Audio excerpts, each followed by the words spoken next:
What's up guys, Jeff Cavaliere, AthleteNext.com. Today we continue our perfect workout series, this time with one of the most requested, the perfect ab workout. Now guys, you have to realize that we're not just talking about the rectus abdominis when we're talking about an ab workout. You see, a lot of times people use the all-inclusive term of abs to mean much more than that, to mean the obliques, to mean the transverse abdominis, maybe even to mean the serratus, because all these muscles matter and they're all going to be included and worked in our workout here. But how are we going to dictate what's so perfect? Guys, you know I've said before, there's no such thing as one singular perfect workout. But we have to include some features to make it a really damn good one. And when it comes to the abs, it's less about the exercises, because we know we have literally hundreds, if not thousands, of opportunities here to pick from different exercises. It's more about making sure we hit the main function and to make sure that we actually hit the main sequence of how we want to train these muscles. I'll start with the sequence. When you're training your abs, because the bottom-up movements tend to be heavier and harder because the weight of your legs is always going to be more difficult than lifting your torso, you want to start with those when you have the most energy. You're going to find that if you save your lower or bottom-up movements towards the end, you're not going to get as much out of them. So we work in this particular sequence that's going to work its way all the way through both variations of this workout. That's right, I said both because I'm going to include a beginner and a more advanced version of these workouts because I know people are at different levels that want to follow this. As a matter of fact, to make it even really easy, I'm going to include the use of just a band and a pull-up bar, so even if you're doing this at home, you're not going to have a hard time following along. Now guys, when we talk about the function, the abs do a lot of different things. They don't just do this. Right? That's what a lot of people think they do. They think they just crunch. But as a matter of fact, they actually control motion in the opposite direction. They'll pull you back and control that. And we want to make sure we work that function if we're going to have a complete workout. They also control motion in other directions. They prevent us from lateral movement if it's unnecessary or unwanted. And we can work exercises that will do that too. They'll also prevent rotation. Matter of fact, we can stay right here in the middle and have someone push our arms left or right and not have them go anywhere, and the main function there is going to be attributed to the work of the abs and the obliques. We also know that they can control rotation. They can let it happen, but happen under your control. As a matter of fact, they can become main drivers of rotation, explosive, powerful drivers of rotation. And any workout that overlooks this aspect of it isn't doing its due diligence. So we want to make sure that we include that function as well. We're going to include all the proper functions and hit them in the right sequence and go through all the anatomy here so you guys understand what it is you're trying to accomplish and actually get a peek at the muscles that are doing the job for you. So when it comes to the anatomy part, guys, sometimes it can be confusing, but it's all made so much easier when we do what we always do with the Perfect Series, and that is break out the muscle markers. And as you guys can see here, the six-pack muscle, the rectus abdominis, is pretty identifiable. As a matter of fact, what I want you to look at, though, is not just how easily noticed it is, but really what is the direction of the fibers. And what is it attaching? It's going up and down, north and south, attaching the rib cage down to the pelvis, driving the movement of flexion of our body top down or bottom up. And we know we can take advantage of this motion at the same time realizing that it's not the only thing that happens, because all you got to do is look at another muscle here, like the obliques. Now, if you look at the external obliques, which are the visible muscles above the internal obliques, you can see that the direction is oriented at an angle, at an oblique angle. That's where I got the name from. And the driver of this is that it has a different function. It's going to be really good at helping us to rotate and control rotation like I talked about. So we're going to have opportunities to do that if we follow the fibers like always. And the internal obliques ironically run at directly the opposite direction. But it does the same thing. It's controlling rotation in another way, again, working in concert with the obliques on the other side to produce some really magnificent things when it comes to rotation. But then we can look at another muscle here, and that's the transverse abdominis. And this one runs more like a weight belt, literally around your waist, with the idea being this is driving stability. We want to take advantage of that because we can do that in certain exercises better than others to really get more out of it, and I'm going to show you how to do that. And then finally, guys, the forgotten core muscle, as I've always alluded to, the serratus, the interdigitation, that's right, I said interdigitation, of the obliques with the serratus itself is there for a reason. There's a reason why they work together and prefer to work together, and if we could do that, we will achieve a level of perfection that any other workouts that don't do this are missing. All right, guys, so we kick this off with a bottom-up movement. Remember, we talk about wanting to do them when we're stronger or have more energy. So the bottom-up movement will drive this. And if we look at the beginner version here, we start with the iso reverse crunch, with the main function being focused on that pelvis. I talked about in the beginning how the attachment of the rib cage to the pelvis means that we're just trying to bring the pelvis towards the rib cage, not get a swing. You don't see me doing this. You don't see me swinging the legs down and up, down and up. That becomes a hip flexor driven movement. If we just isolate the lifting of the pelvis, we're going to do a better job of hitting the abs and making them do what they're supposed to be doing. Now, if we want to make this more difficult, we look over here at the advanced side, and this is a hanging x-rays. The advantage of the hanging x-rays is twofold. Number one, it's more difficult because we have to lift the weight of our legs as opposed to having a bent leg. And number two, we're actually lifting them for a longer period of time than we are when we're laying down. The strength curve of these exercises are different. More prolonged tension on the hanging raise than we would be in any variation of a laying down raise. And more importantly, another thing that we have is this accessory movement of being able to bring the legs together, to adduct the legs, stabilizing the pelvis from the bottom up with the activation of the adductors. So the X-rays allows us to do that. So either way, guys, if you're starting to build here the perfect beginner workout, or if you're starting to build the advanced workout, this is where you want to start. All right, moving on to the next exercise here. This is our bottom-up rotation movement. And if you look at the beginner version here, guys, we have something called a seated ab circle.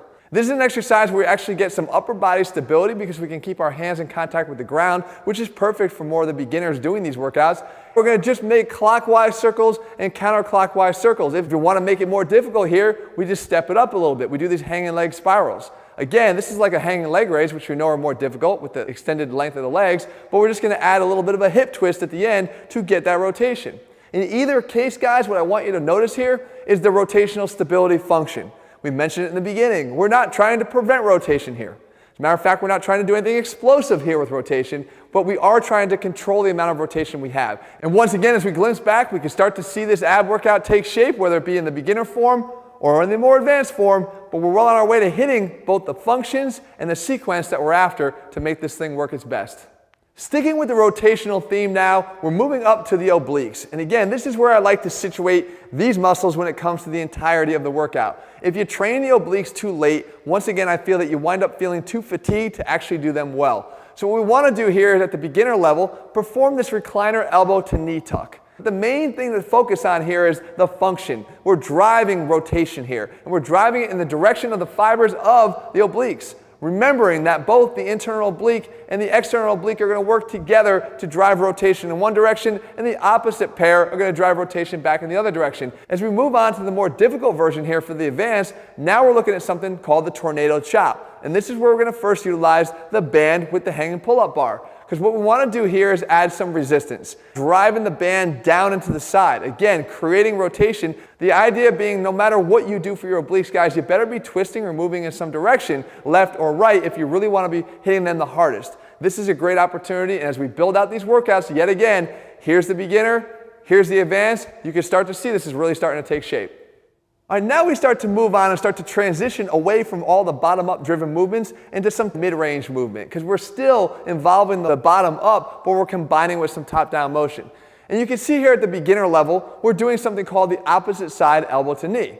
Now this is a variation of the plank. You guys know that I'm not a huge fan of a plank when it comes to using it as just an exercise that's more remedial. If we know that we can hold the plank for 2, 3, 4 minutes, then you're not doing a hard enough version of the plank. This is the first place that I would have a beginner step up to, because what we're doing here is challenging some rotational stability, of course, and that anti-extension component, that function of the abs to prevent our low back from caving in when we do lift 2 points of contact off the ground. And if we want to do this to the advanced guys, we're going to move the top down and the bottom up, but we're going to do them at the same time, and we're going to actually add a little bit of a twist to it with this scissor V-up.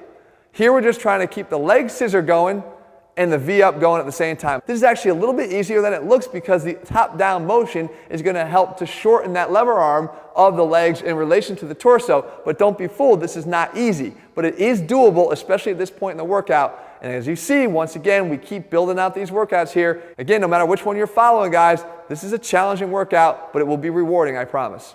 And here is actually probably my favorite part of the workout. Some of my favorite exercise choices occur right here with top-down rotation because most of the time they are top-down driven with our feet in contact with the ground. The first exercise here, if you're more of a beginner, is actually going to work on that anti-rotation component and function of the abs, and that is this oak tree step out. Here you want to get the band out in front of your body, extended as long as you can. You're going to step out as far as you can without letting any movement of the arms go back in the opposite direction.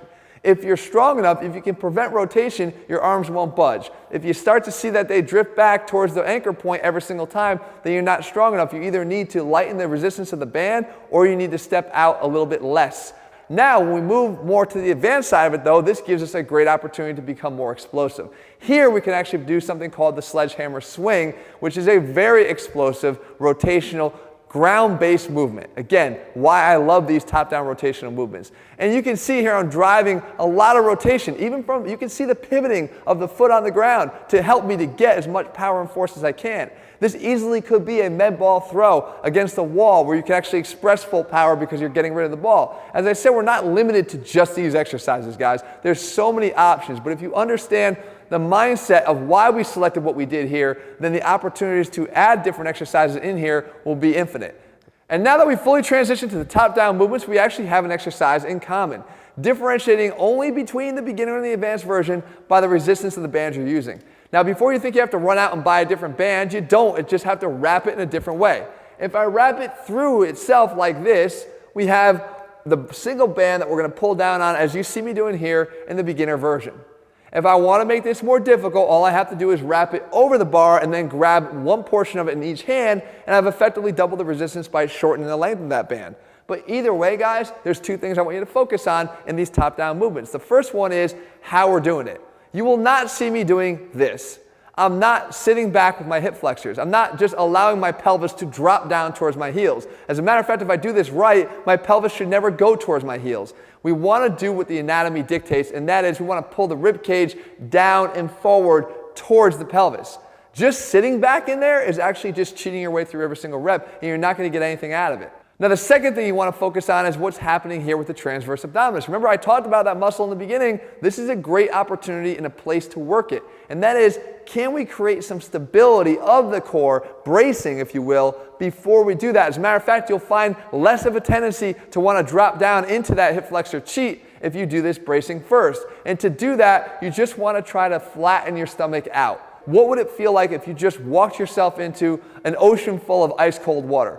You'd want to pull in and flatten because of how cold it is. You want to do the same thing here. You flatten, you tighten, you use that internal weight belt to create the stability. Once it's there, then you pull down and forward towards that pelvis. We are constructing these perfect workouts side to side so you can jump back and forth if need be or follow on one track. Either way, guys, you're on the right track. And finally, guys, where most ab workouts will be over at this point, ours is not quite there yet. We've got one more exercise, and that is we want to work the serratus. I talked about its involvement and integration with the obliques and why we want to do it. As a matter of fact, it was part of our holy trinity when we talked about this in a previous video. The fact is, guys, we can do this pretty easily. If you're a beginner, I want you to do this exercise here called the plank push-away. And what we do is we get ourselves once again in that plank position, but not to do planks, to do something more, and that is we're going to drive our forearms down into the ground, get the shoulder blades to be separated. Start with them pinched together and separate them as far as you can by protracting them, by pushing through the forearms into the floor. This you will feel will activate the muscles right there in the serratus that will create some stability of the shoulder blades as they relate to your entire rib cage. That is important. That is a function of core stability. So we can work that here and at the same time help to develop the muscles that are going to be clearly visible as they work together with the obliques. If we want to make this more difficult, we can do this plank punch out. As I punch the band out and away from my body, it's that extra push. Don't just get it out in front of you. Push out in front and then another 2 or 3 inches. And you'll really feel that serratus doing the work. And there you have it, guys, the perfect ab workout in the books, regardless of whether you're following the beginner version you see here or the advanced version I'm going to show here in a couple seconds. The fact of the matter is, guys, you have to understand this. There is no such thing as perfect. We know we could have a lot of other ab exercises that could comprise this workout, but when you understand why you're doing what you're doing and how to do what you're doing, you can come pretty damn close to perfect, and this is my best attempt. If you're looking for programs, guys, where we do the same thing, we try to put the science into the selection of what we do because we know how much it matters. All of our programs are based on that same principle. They're all available over at athleanx.com. If you're looking for more of the perfect workouts, guys, they're all available for you here on this channel. You just got to make sure you subscribe and turn your notifications so you never miss one. At the same time, guys, anything you want me to cover, I'll do my best to do that for you. You just got to leave it down in the comments below, and I'll try to do that, guys, in the days and weeks ahead. All right, I'll see you soon.